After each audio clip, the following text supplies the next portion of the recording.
There's nothing better than walking up to a microphone, having the lights go off, and you can't see anyone in the room. So thank you for being here today. I'm Mickalene Gallagher. I'm the director of Sunnylands Center and Gardens.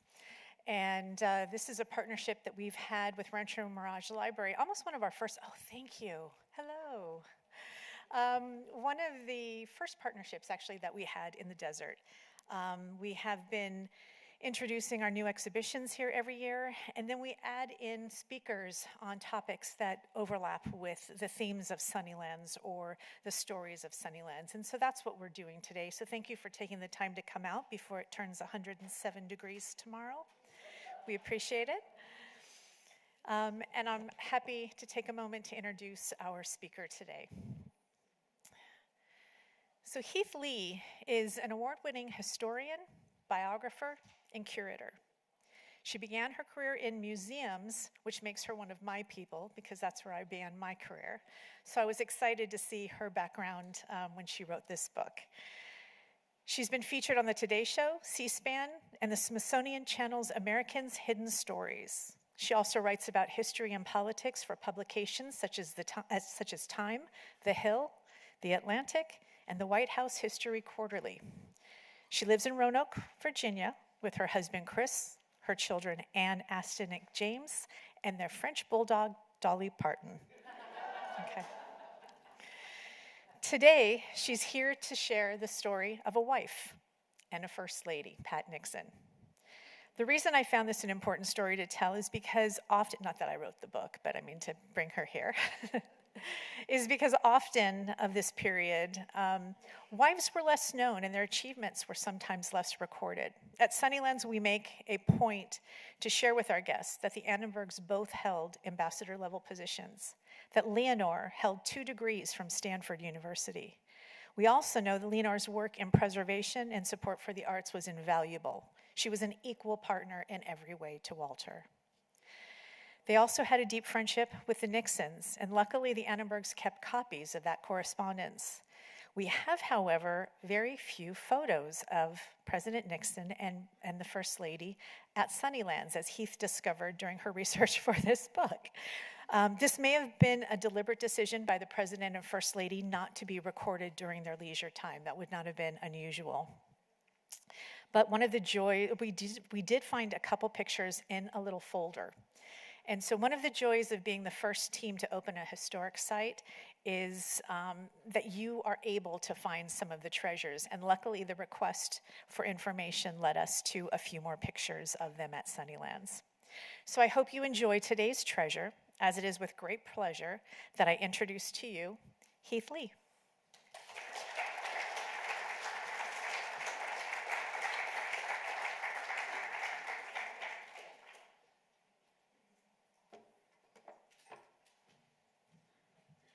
Well, thank you so much, Mickalene, for that wonderful introduction. And I want to also thank the library, thank TJ for the tech help, also thank Mike Elzey, and a special thanks to Anne Rowe at Sunnylands, the Director of Heritage and the resident historian. She was the one that found those pictures that Mickalene was talking about in a folder, and I do have one of them in my book, so we'll see that today, as well as another picture of the Annenbergs that I think is pretty interesting. So we'll talk about that later. But I first want to start with the cover of my book and the title, The Mysterious Mrs. Nixon. A lot of people have asked me why the title, The Mysterious Mrs. Nixon. So, though I may look ancient to some of you, I was very small when the Nixons were in the White House, and I really knew nothing about them. I like to pick books where I don't know anything about the subject to start. So Mrs. Nixon was mysterious. Watergate was mysterious. I looked at this as a mystery I would solve, or sort of like I was an archaeologist, that I would come in and forensically examine this person and find the real Mrs. Nixon. There were many quotes I found about Mrs. Nixon, too, when I started doing the research. She was known as, by one author, as America's political Greta Garbo. I found that very evocative. And then there's the horrible plastic Pat. All first ladies get these reductive, rather sexist nicknames, so I was very suspicious of that to begin with. And then, of course, there's Bob Woodward and Carl Bernstein. In their book, The Final Days, the portrait they paint of Mrs. Nixon is that she's a heavy drinker and a recluse. I'm here to tell you, I spent 4 years on this. I interviewed everyone possibly still alive. None of this is true. None of that is true. And she was the least thing from plastic you can imagine. That is not who Pat Nixon was. So today, I'm going to try to give you, in our short time together, a little idea about who the real Pat Nixon actually was, not the media caricature of Pat Nixon. So I think to understand anyone fully, and I do this in all my books, I really look at geographic place. I think it's such a determinant of who we are.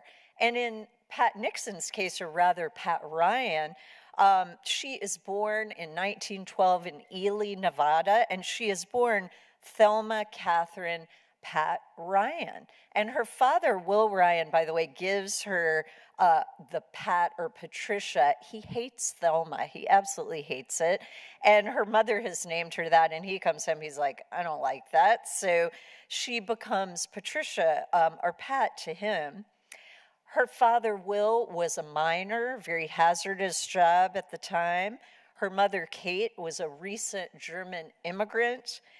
And Pat also has two brothers, Tom and Bill, and none of them spend much time in Ely, Nevada. It's a very desolate place, by the way. Now, I made a big effort to visit the places where Pat Nixon grew up, but Ely, Nevada did not make the list. It was a little too remote, so I did that kind of on satellite. But they don't stay long in Ely, Nevada. Soon, because Kate, the mother, hates and fears mining. She's lost her first husband to a mining accident. She urges Will to look for another profession. So they move to Cerritos, California, which is now, to Artesia, California, now known as Cerritos, so Will can farm. And he becomes known as the Cabbage King of Artesia. Very interesting name. Sadly, and I think this shapes a lot of who Pat is also, Pat's mother, Kate, dies when she is only 13 years old of Bright's disease. And you can imagine to a teenage girl how devastating, or to any child, how devastating it is to lose a parent that young. Pat takes over the household. She is really like a mini mom to her two brothers and also to her father, Will, who isn't well due to all his work in the mines. He has silicosis. He dies from this when Pat is only 17. So she and her brothers are orphaned. It's really them against the world, and they're a very tight team growing up. And I love this picture. I, of course, spent months digging around in the Nixon archives and found this in Pat's archive. This is Pat and her brothers. This is actually when they graduate from college from the University of Southern California. And by the way, Pat Nixon is the first first lady to graduate with the equivalent of a master's degree from the University of Southern California. Now, her background is quite poor, so it is remarkable, one, that she is a woman and she has graduated at all from college in this era in the 30s, but to have the equivalent of a master's degree is amazing. So she really is that American success story, the Western roots, the pulling yourself up by your bootstraps kind of woman, this pioneer sort of do-it-yourself ethos. And she absolutely hates hierarchy. She is really more one of the people. She likes meeting people one-on-one. And then something that struck me very early in my research, I spent a fair amount of time interviewing David Eisenhower, who, to jump ahead in the story, ends up marrying her daughter, Julie. So David is Ike, President Eisenhower, who we'll talk about more, his grandson, whom Camp David is named after. But as Pat's son-in-law, David told me this. He said, quote, "Pat came from an Annie Oakley background," which I love that image. She's not someone molded by the image makers. Now, keep that in mind. She's not someone molded by the image makers. This is going to come up later on when she's first lady. She's going to have some conflict with some people in the hierarchy. So we'll talk about that later. But she is a Western woman, can do, DIY, and does not like hierarchy of any sort. Now, skipping ahead in time, before we discuss the photo here and the famous dog you may have heard of before, we're going to talk a little bit about how she meets her future husband. So in the late 1930s, Pat moves from Artesia to Whittier, California, to teach high school. And her high school students absolutely love her. As you can see, she's gorgeous. She has worked as a model for Bullock's Wilshire, the famous department store in LA. She was also a bit actress in movies like Ben-Hur, you might have heard of, Becky Sharp, things like that. She quickly quits the industry because she finds that girls are tempted to take presents from people. Imagine that. Does that sound like Hollywood to you? I mean, things just don't change, but this is way before the Me Too era, but Pat wants nothing to do with that. She also finds movie sets incredibly boring. So she is out of Hollywood, and she has that master's degree. So she goes on to teach at Whittier High School. Not long after she begins her teaching there, she meets Dick Nixon, who is a tall, dark, handsome lawyer. He is considered a major catch in this town by the women around town. And they meet at a play, a community theater play called The Dark Tower. Richard Nixon sees this beautiful young woman who the students call her the dish. Miss Ryan was quite the dish. And he is immediately smitten by Pat, completely, hopelessly smitten. And he tells her the first day he sees her, "I am going to marry you." And she's like, "Oh my gosh, this guy's a stalker, help." And she says, "Oh, no, thank you," and puts him off and puts him off. But eventually, he wins her over. And a wonderful quote I found was, he went about winning her the same way he went about winning elections, with persistence. He is relentless. And eventually, she also falls in love with him, but not until she makes him drive her to dates with other men in LA all the time. And he has to drive her to these dates and wait for her and pick her up after the dates. I mean, this is super hardcore. She's like, I admire that so much, but I can't imagine making your boyfriend sit through that. That's a lot. So, but he passes the test. He does that, and she eventually falls in love with him, I think because they have so much in common. They're strivers. They want to get out of this small provincial Quaker town. They want to see and do things. They're both very civic-minded, very patriotic, and they love to read. They love history. They have a lot in common. and they're both very ambitious people. So I think that all kind of binds them together. So, to skip along in time, they marry in 1940, World War II comes. She works for the Office of Price Administration as an economist. He goes off and is in the Navy and eventually ends up in a combat zone in the South Pacific, comes home and has been very distinguished. So, they come home and then they're deciding on their future together. Where will they live? And they talk about all these different places they might live. But then fate intervenes, and Richard Nixon is asked by the city fathers in Whittier and others in the region to take part in an election, and in a campaign, and he wins in 1946. He wins a seat in the U.S. House of Representatives. In 1950, he wins the Senate race. And in 1952, and that's where we find ourselves here, Richard Nixon finds himself a potential vice presidential pick for General Ike Eisenhower, who is the god of all army gods, has saved the world in World War II. Pat is pinching herself. She can't believe it. He can't believe it. But dreams are always too good to be true, right? There's always going to be an obstacle in the way. And the obstacle is this, what is known as the Checkers speech, or by the Nixon people, the fund crisis. And you see the Checkers speech is named for this rather plump Cocker Spaniel who I know Tricia told me they would always feed their dog scraps under the table to fatten them up, and Pat did not like that at all, but she and her dad, I think, fattened Checkers up quite a bit. But here, just wanted to bring up the Checkers speech briefly. You can read about this in depth in the book, but basically Richard Nixon at this time is accused of having a secret slush fund to fund his, jet set lifestyle, and Pat is even accused of using some of these funds to decorate her house. All not true. Again, media just making these things up, but Eisenhower's thinking about dropping him. And his campaign manager and staff, they all decide he's got to go on television and defend himself. And Richard Nixon does not want to do it. He's like, Pat, I can't do it. And she says, you will go on television. You have to do this for our daughters. They will not be able to we won't be able to show our faces if you don't do this. So he goes on television with Pat on stage with him.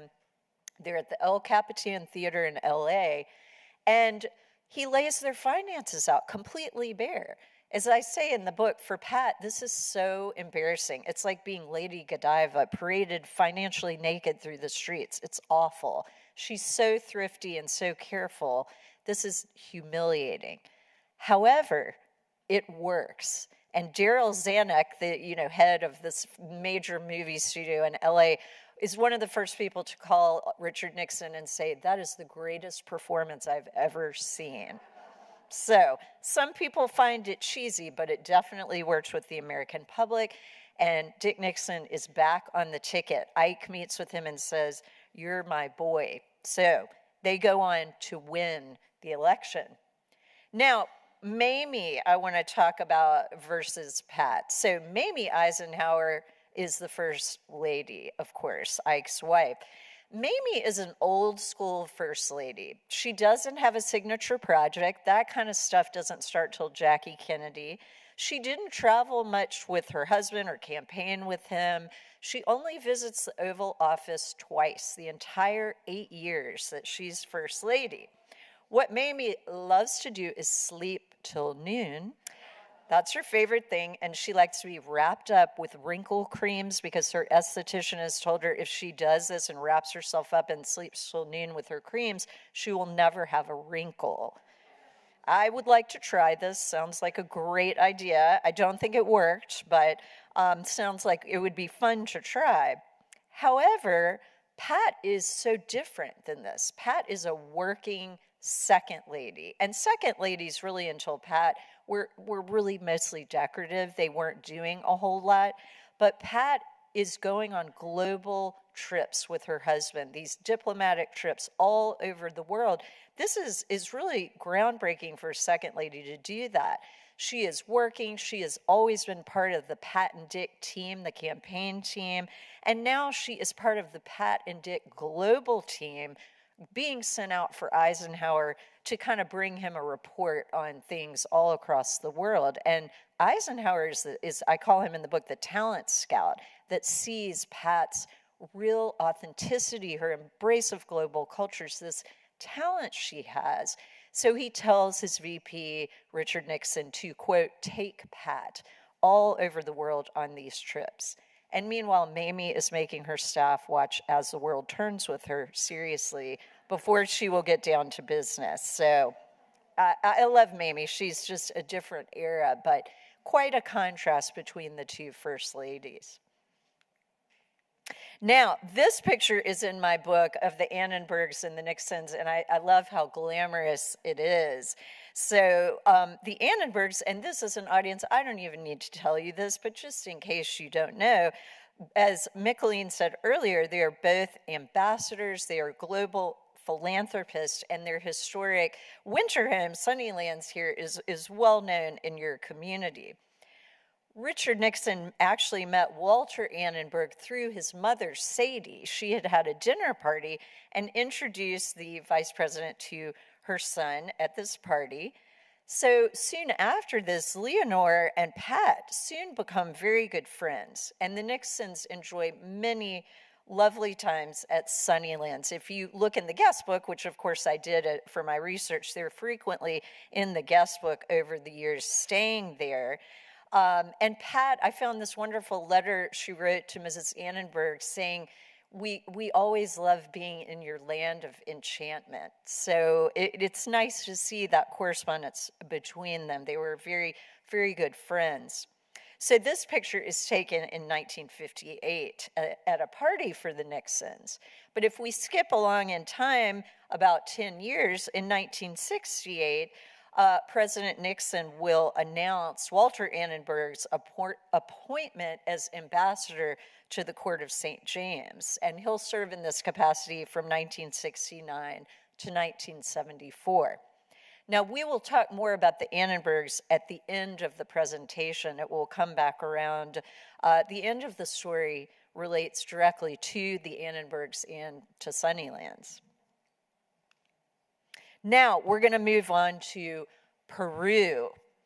Moving along Mrs. Nixon's timeline, now we're going to move to when she is First Lady from 1969 to 1974. She has so many important contributions as First Lady, all of which you can read about in my book, and I encourage you to do so. But today, since we have limited time, I'm just going to talk about what I think her two most important legacies are in terms of contributions to the role of First Lady.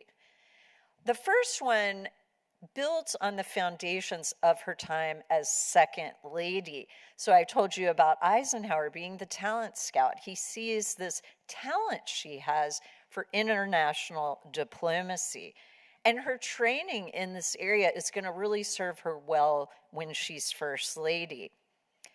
The first time we really see Pat in action with this skillful diplomacy is soon after she becomes First Lady in 1970.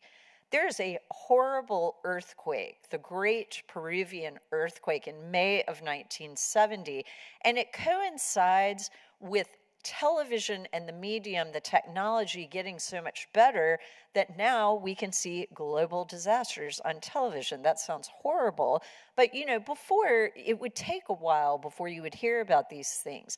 Now you can have cameramen and women on the spot filming these things. So this is one of the first globally televised disasters. And the Nixons, along with everyone else, see this awful earthquake on television, and they learned that 70,000 people have been killed in this earthquake. I mean, just even today, the numbers are just dreadful. 50,000 injured and 100,000 are left homeless, and parts of the country are just in ruins.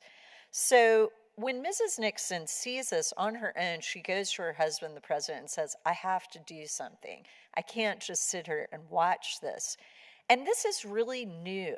Now, we have Eleanor Roosevelt that does a little bit of this, but then after Eleanor, there really is not anyone going out in a global humanitarian capacity like Mrs. Nixon. And she goes as her husband's global solo ambassador to Peru. This is the first time a first lady has done this or had this role.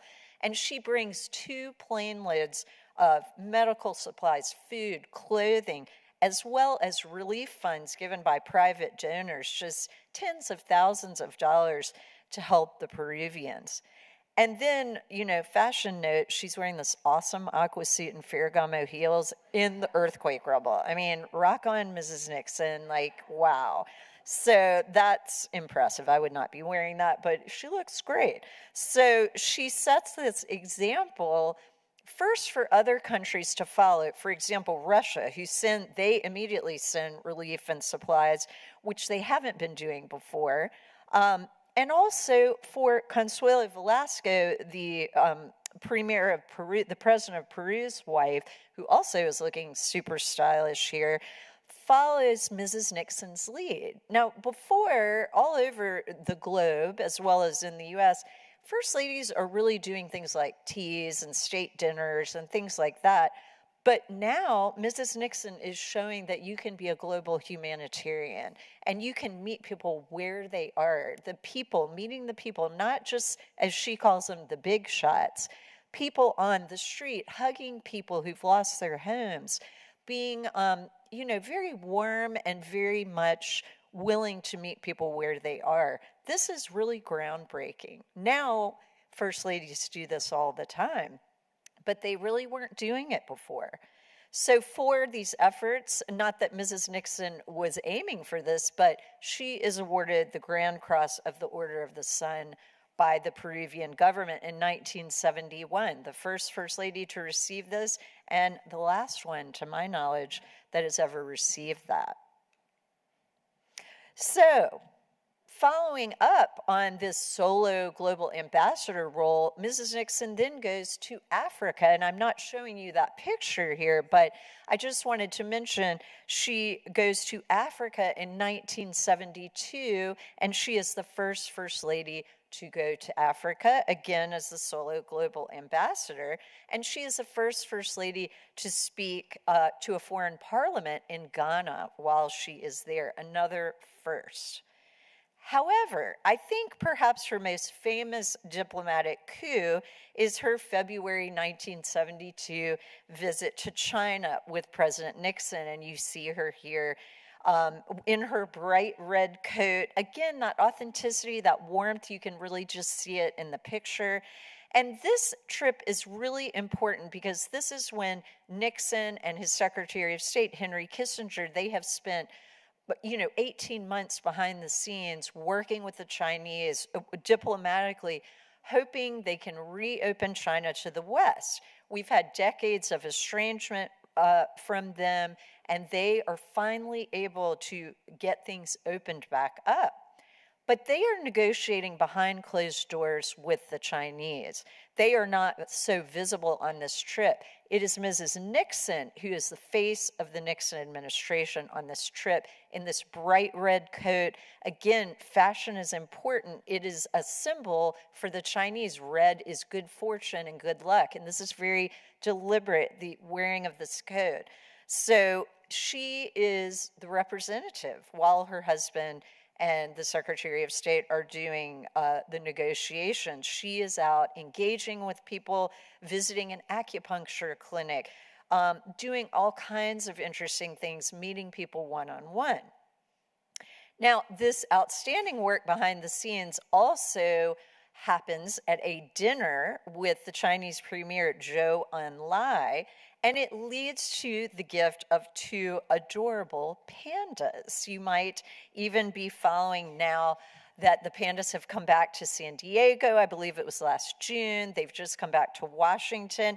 And I did remember to wear my panda pin today, which is right here, to talk about these pandas that Mrs. Nixon is able to get from the Chinese. And the way this comes about, she's sitting with Zhou Enlai at the table after this 12-course dinner, and she's looking at this beautiful tin of cigarettes. And by the way, Mrs. Nixon was a big-time smoker and sadly dies from some complications from too much smoking. But she's looking at the tin, and it's painted with these pandas. And she goes, "Oh, pandas, they are so cute." And Zhou Enlai says, "Would you like some?" And she thinks he means cigarettes, but he means pandas. "Would you like a pair of pandas?" Well, who would not like a pair of pandas? I mean, really, they're so adorable. So she receives a pair of pandas, Ling Ling and Sing Sing, and they come to Washington's National Zoo in April of 1972. And when they arrive, Pat declares that the zoo is in a state of pandemonium. This exchange of pandas continues even today. It's the barometer, really, it's the soft barometer of our relations with China. So this is all because of Mrs. Nixon, the First Lady, speaking up and saying, "Yes, I would like those pandas." Now, soon after the China trip, Mrs. Nixon goes with her husband to Soviet Russia. And the goal this time is for him to sign the ABM treaty, the Anti-Ballistic Missile Treaty. Again, Mrs. Nixon's soft diplomacy behind the scenes with the Soviet wives, this is what seals the deal. She is the secret sauce that makes the deal go through. She does a lot even before they leave Washington with the Soviet ambassador's wife to tee this up, talking about peace, peace for our children, peace for our grandchildren. That's what we all want. This is how we all come together. I mean, this is where First Ladies don't get a lot of credit, and some do more than others. But Mrs. Nixon was such a skillful practitioner that she is able to sort of grease the wheels and make this all happen. And of course, she never really gets much credit for that. But as her biographer, I can brag about that for her. Now, I had to throw in a little Dinah Shore. I mean, I just had to because she is so cool and so fabulous on her own. I couldn't resist. But I found this picture of Ms. Shore with Mrs. Nixon. This is from April of 1972. They're at a luncheon in Washington in honor of Mrs. Nixon. And I love how they're laughing together, but I also think there's some comparisons to be made between them. Both of these women are born outside of Southern California. Pat in Nevada, and Dinah I'm a Virginian, she's a Southerner like I am from Tennessee, but at heart, I think they're both quintessential California girls next door. They both loved the outdoors. They both loved golf. By the way, Mrs. Nixon was a golfer, and we know about Dinah Shore and her wonderful support of the LPGA and golf. And they both loved Palm Springs and Rancho Mirage, in particular for Mrs. Nixon, and both were actresses, don't forget that. They were both empowered women in different ways, and that's going to lead us to my next slide. And our second great legacy for Mrs. Nixon I want to talk about, which has to do with progress and pushing for women's issues. So this push for women's rights was something Mrs. Nixon did both publicly and privately, and it's not something she gets much credit for because Mrs. Nixon never really liked to take credit for anything. She was far too modest, and this works against her sometimes. Mrs. Nixon was not a feminist in the second wave sense, but she was strongly pro-women. And remember the Westernness that I talked about in the beginning. This is part of the Western ethos. These women in the West, as you may know, got the vote long before their Eastern sisters did. You know, people had to do things themselves, women in particular. So I think this springs from Mrs. Nixon and her Annie Oakley kind of ethos.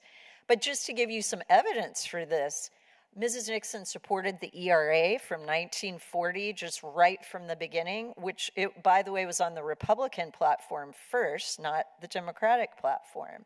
And she was the first incumbent First Lady to support the ERA. She was the first First Lady to use the word abortion in public, talking about a woman's right to choose before Roe versus Wade in 1973 gave women the constitutional right for an abortion. Of course, that is no more, but Mrs. Nixon felt strongly that should be a woman's choice and said so publicly. She also strongly supported a woman for the Supreme Court. She said so publicly and was absolutely furious at her husband when this did not happen. And you can read, there's a kind of a funny exchange in the book. I mean, Richard Nixon was always a little bit afraid of Pat.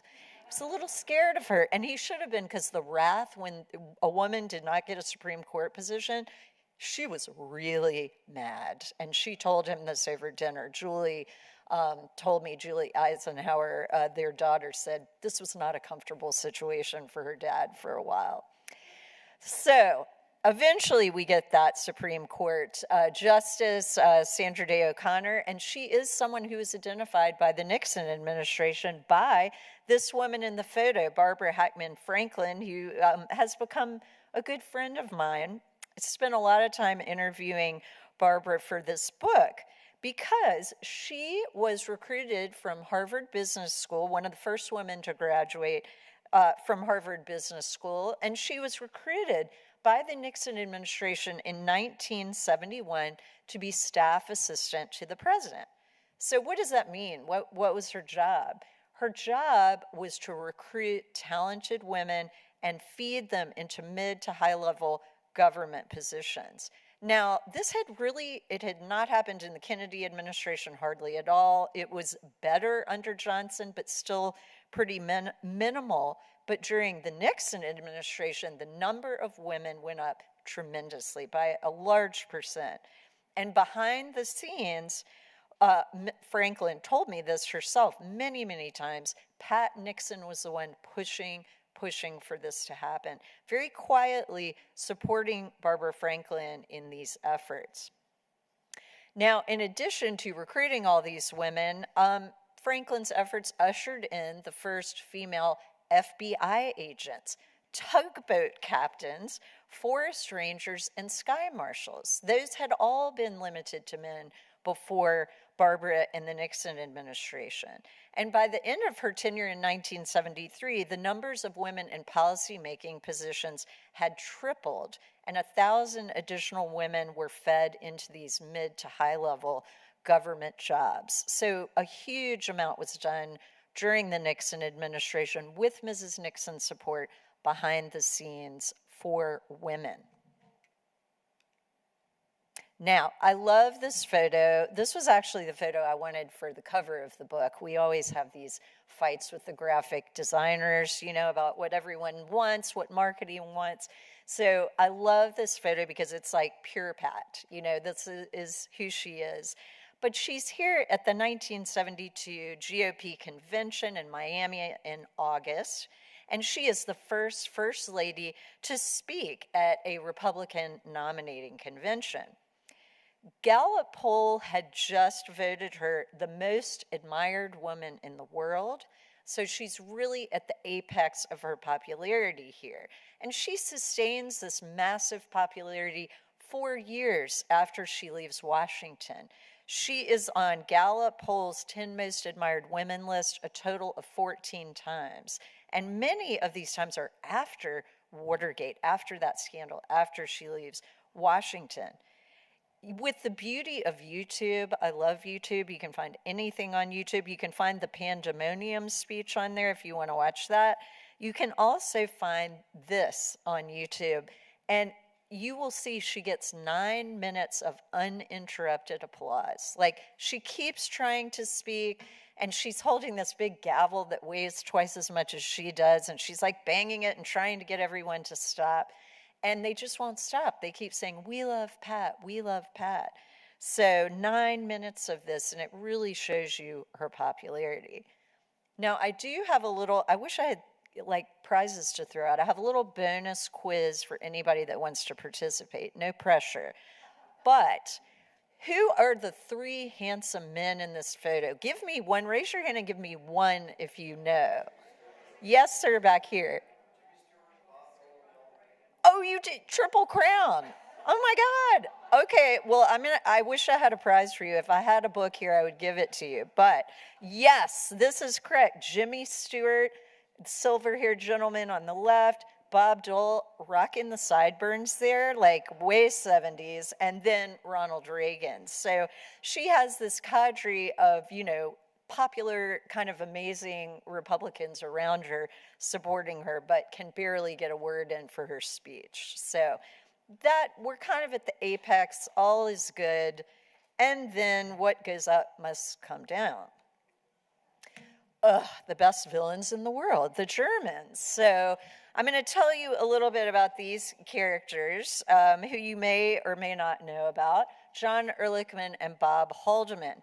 And I have a chapter in my book called East Wing versus West Wing, the Battle of the Sexes. And this was the most fun chapter to write. It was kind of like Don Draper and the Mad Men take over the White House. Like that's kind of the way I thought of it in my mind, because that's pretty much what it was.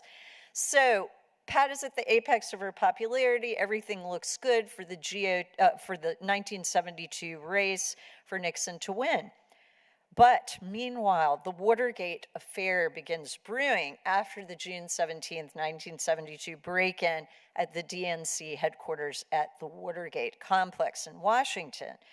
2 of the president's closest aides, John Ehrlichman, his chief domestic advisor on the left, and HR Bob Haldeman, his chief of staff, come to the forefront of media attention, and not in a positive way. The media dubs them Hans and Franz, the Praetorian Guard, the Germans, and my personal favorite, Tweedledum and Tweedledee. And the reason they're named this is for their Germanic names. Of course, they have all these Germanic names, as does Henry Kissinger. For a while, he's in this group, and then he fortunately is able to distance himself. But they have a very secretive militaristic style. And these men and some of their aides were accused of building what they called, the media called a Berlin Wall around the president, isolating him from Pat Nixon, from his daughters Tricia and Julie, from his old allies and friends, and just kind of taking him away from reality, sort of like a bunker mentality. So he becomes cut off from the wonderful advice that Pat would have given him had he listened to her. And I always say Watergate would not have happened if he had listened to his wife, Pat Nixon. The East Wing staff, I spent tons of time with the East Wingers, and many are still with us. They were all very young women when this was happening in their 20s, and I am a honorary East Winger. I don't know if that makes me journalistically objective, probably not, but after the book, I was inducted into that, so that was very nice honor. But the East Wingers told me how much they despised Haldeman and Ehrlichman, because in addition to this isolating move, they are sexist, they are controlling, and they try to put the East Wing under the West Wing. Imagine that, putting the First Lady's side of the house completely under the control of the President's side of the house. Well, Pat is having none of that. They try to give her a male chief of staff, and she goes to her husband and says, "Dick, I will not have a male chief of staff. That is the end of that." They try to put correspondence from the East Wing under the West Wing, and Mrs. Nixon shuts that down. But she isn't able to stem this tide of Watergate. And as matters worsen, Mrs. Nixon is sidelined, minimized, reduced more and more by the Germans and the people around the president, until she really knows little more than what she reads in the papers about this scandal.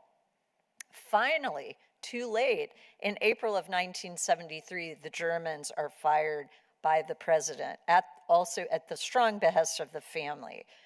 The Nixon family and remaining loyal staff, they all hunker down to fight what they call internally the last campaign. But the last campaign, as I don't think it's a spoiler to say to you, this is a lost cause at this point. So now we get to August 9th, 1974, and the details of the resignation. But a little before that, in April of 1974, Special Watergate prosecutor Leon Jaworski issued a subpoena for 64 of the White House tapes. Now, there's a big fight back and forth with the president and his team, with the special prosecutor. I won't go through all of that. But that July, the Supreme Court ruled the president must turn over these tapes. Pat's point of view, she said this many times, she always felt that the tapes were like private love letters, and they should not be revealed to the public, and she thought they should have been destroyed. Once the public hears the tapes, any remaining support for the president crumbles. On August the 8th, 1974, President Nixon resigned on national television. The next day, Richard Nixon and Pat relinquished their roles to the Fords, to their Vice President, Gerald Ford, and to Second Lady Betty Ford. And you may not know that Pat and Betty Ford were very good friends, and the Fords had been friends for years. With the Nixons, they had come up in D.C. together, lived close together when they were younger, so this made it doubly hard in some ways. But all throughout that last day, I thought this was very telling about Pat as a person. She stayed on, she hand-signed cards to the thousands of well-wishers, thousands of people are calling in, offering support, and she also makes sure that there are 38 red roses waiting for the Fords as the 38th president and first lady. I mean, imagine in the chaos of Watergate, and you are so upset and just humiliated that you still are thinking about other people. That detail tells you a lot about Pat Nixon. So you see them here on the red carpet walking towards the helicopter, and I know that she told Betty Ford on this red carpet, she said, "You'll get so you hate these," to Betty Ford, the red carpet. So yeah, I think that did happen later. Glamorous at first, not so glamorous later. And then Betty Ford also says to Richard Nixon, "Have a nice trip, Dick," which was a little awkward. I have eyewitnesses on that too, but anyway, you can read about that in the book. They get into the helicopter, and Pat on the helicopter is heard to say only one thing. She doesn't cry, she holds her head up, but she says, "It's sad. It's so sad." Now, our final slide here is about Pat, the private citizen. Finally, after all these years in public life, she is a private citizen again, but not under the circumstances she would have wished. Just a month after the resignation, on September 7th of 1974, the Nixons are at Casa Pacifica, the Western White House is what it was called, but that's where they retreat in seclusion for a while after the Watergate scandal and after the resignation. But just a month later, they are finally drawn out of their home by their old friends, the Annenbergs, who have invited them to come to Sunnylands to rest and recuperate and just chill out for a while. So on September 8th, something really momentous happens while they are staying at Sunnylands. President Nixon gets word he has been granted a free, full, and absolute pardon by President Gerald Ford. What's interesting about this is Pat Nixon had not been told about the pardon, nor that her husband was going to accept this. And her response was an angry, "A pardon for what?" A pardon implies guilt, and she always supported her husband 100%, did not think he was guilty, so a pardon for what? Both Pat and Richard Nixon also signed the Sunnylands guest register the day of the pardon, and I thought this was very interesting what Richard Nixon wrote in the guest book. Quote, "When you're down and out, you find out who your real friends are. We shall always be grateful for your kindness and loyal friendship." in summary, I just want to say that finally, post-Watergate, Pat Nixon, she finds herself a private citizen, and she does find some peace. She is done with events. She has like one event where she speaks at the Pat Nixon Elementary School. She's seen at the opening of the Nixon Library, of course, and the Reagan Library, and that is it for a dozen years before she passes away. She is fully done, and I think she deserves to be done at that point. But before all that, both Nixons suffer health crises. Richard Nixon almost dies from phlebitis. Pat suffers a severe stroke, but they both fight their way back. Remember, they're fighters. They are not going to give up. No one ever gives up in that family. So they fight their way back to health. And I also love that their marriage comes around. They've had this period with all these people in between them where things at times are frosty, but their marriage comes full circle to sort of that passionate early marriage. And you'll have to read in my book, the love letters between them will really change your perception of that marriage. It really was a love match. But in the end, Pat finally enjoys what she called blessed aloneness at Casa Pacifica, reading, gardening, enjoying time with her friends, and then later with her grandchildren. Here in the photo, you see Pat and Leonore Annenberg holding Jenny Eisenhower, this is Julie's daughter, in 1979 at Sunnylands. But just one more thing to sum up, I hope Pat Nixon will be remembered as a remarkable First Lady for her many outstanding accomplishments, all detailed in my book again. But today, I've really just focused on her skillful legacies as an international diplomat and a progressive supporter of women's rights. And if Pat Nixon were here today, she would never take credit for any of this. She was modest and humble to a fault, sometimes I think to her detriment. She would never, as my grandmother would say, toot her own horn. That was not her style. But I'll end with the description that I wrote about Pat Nixon in my book. As Pat Nixon used to remind herself before she met with presidents and potentates, kings and queens, you are just Pat Nixon from Artesia. In her heart and mind, she was always just the California girl next door. Thank you for listening.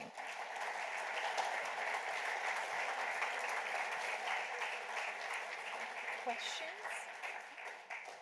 I'd love to take any questions that you have. I think Micklene's going to bring around a microphone. Yes? How did they end up, I used to live in New Jersey. Is it on? Yeah. Yes. Yes, they ended up in a Saddleback, New Jersey, and the reason they were in New York first because they wanted to be close to Tricia and Ed Cox live in, and still do live in New York City. The Nixons loved New York. I have a whole section in my book about kind of the wilderness years, which to Pat were really great because they were in New York and he was in between political offices. So she loved New York. They wanted to go back, but they go back to New York and the sentiment against them is pretty vitriolic, and people recognize them all the time, and it's not a comfortable place for them to be. And then they start having these grandchildren, and they need somewhere for the grandchildren to be, so they end up moving to New Jersey. So they're not far from the city, but they have this big house with a pool, and the kids are running around and having a great time, and it ends up being a much better place. They have more privacy there. More questions? Yes. Out of everything you said today, what surprised you the most about Mrs. Nixon? Oh gosh, there are so many surprising things about her. Well, I'll tell you one thing the acting thing really surprised me, because she hated the spotlight, but she knew that, and then she got out of acting, and she tries to get away. The spotlight just follows her. She can't get away. So that was interesting. Another thing that's interesting, and this is more about her as First Lady, I didn't get to talk about today, but she did more than any First Lady to collect art and objects for the White House, over 600 items. and redid the White House that we know now is the Nixon White House. Jackie Kennedy gets all the credit, always. I'm here to tell you now, I love Jackie Kennedy, she's awesome, but she starts White House Historical, which starts the preservation efforts. But remember, she's not in office very long because her husband is assassinated. Mrs. Nixon takes that ball and runs with it. And then Jackie's White House is very Frenchified, you know. And the Nixon White House is the American White House. It's American artists, American, you know, art and objects. And she redoes everything. So what we know today is the Nixon White House, the American White House, not the French Stéphane Boudin, beautiful White House, but it's not Versailles, it's the people's house. So that's something Mrs. Nixon, it should be known for, that really she isn't. Sure. Yes. Oh, I'm sorry, I'm like... Yes? Oh, I will come back to you next. Yes, I'm sorry. You mentioned that Woodward and Bernstein falsely claimed that Pat Nixon was a heavy drinker, and I think that's been rumor, I assume. Yes. Has been perpetuated for decades. Do you know whether there was a lawsuit ever filed against them? Because that's a pretty hefty charge. This is something I love to talk about, and please, everyone, go out and say how false that accusation is. No, because see, and all the Nixons and the daughters too, they knew no one would listen. That's what's so sad, you know. And this is with all first ladies; like no one's going to believe you. So they didn't pursue that. Perhaps they should have. And Mrs. Nixon, by the way, was reading the final days, their account of the final days, the Woodward and Bernstein book, of the last days of the Nixon presidency, and she reads this about herself being an alcoholic and a recluse, and she has a stroke.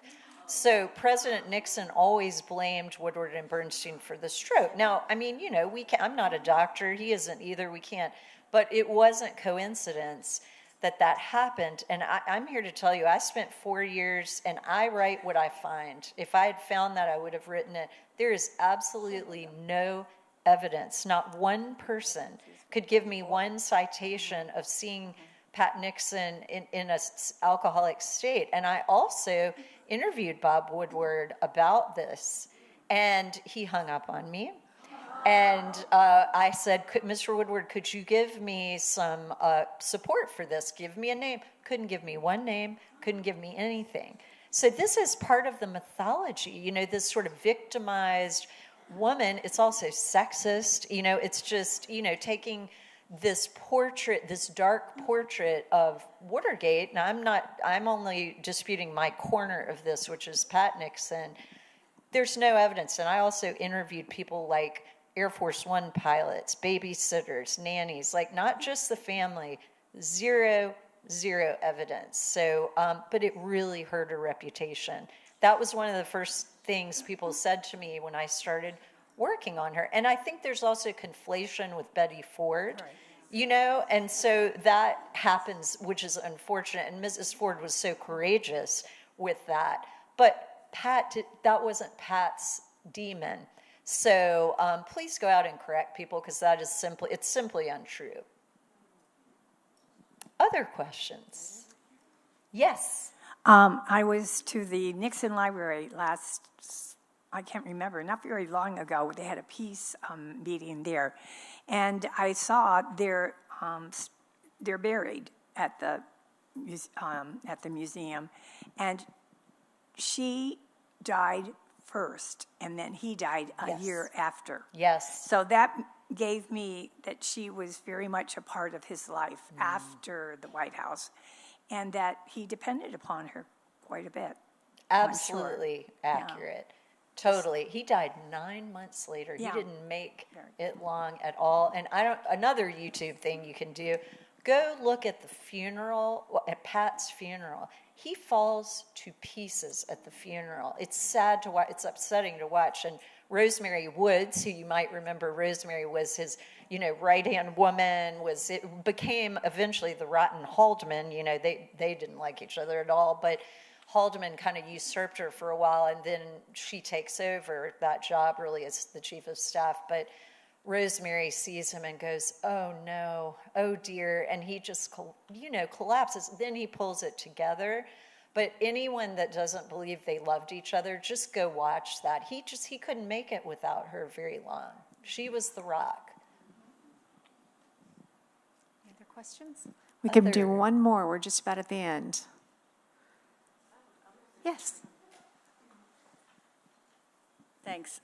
After spending so much time, diving into her life and comparing that time with a lot of trouble, I mean, obviously, and breakthroughs and worldwide events, and and then having the television camera for the first time on her, more so probably than anyone at that point. But how do you feel looking at where we are now and the First Lady? And would you have any advice for her, or I mean, just to see the difference and the stress and the amount of responsibility you have? Right. Oh, yes. I mean, First Lady is such an impossible role. And I'm on the board of something called FLAIR, which is the First Ladies Association for Research and Education, which, by the way, is only 3 years old. It's kind of ridiculous. No one has ever considered that important enough to study until recently. They're damned if they do and they're damned if they don't. And a famous Pat Nixon quote with being First Lady, she says it's the hardest unpaid job in the world. So Pat Nixon would be the last person on earth to judge any First Lady, Democrat, Republican. I mean, it's like an impossible balancing job. And, the nicknames everybody gets. So Pat was Plastic Pat. Then you have Jill Biden, who's Lady Macbeth. I mean, how obnoxious are these nicknames, right? And then Melania, a bunch of people have said to me, it really should be the mysterious Melania, which, she is pretty mysterious. And she could be such a wonderful diplomat because she speaks all these languages. Like, there's so many things. The fashion industry, she's so beautiful and immersed in fashion. I mean, I would love to see Melania be out there to do more things like that. Like Mrs. Nixon being the diplomat that she was, would have appreciated that. But on the other hand, First Ladies are kind of like, you're kind of forced to be like the housewife of America, and you can't mess up. You have to be practically perfect in every way. So no matter what you do, you're going to get it from somewhere. So I think Pat she would not judge, and she would say, be yourself, be authentic, and don't let the image makers contain you, which is what Haldeman and Ehrlichman tried to do. They tried to put her in a box, tried to make her Plastic Pat. And that backfires. The real authentic warm person, that's what people want to see, not what the image makers in the West Wing suggest. That definitely doesn't work well. So a long answer, but it's a complicated role. That's our time. Thank you, everyone, for coming. Thank you so much.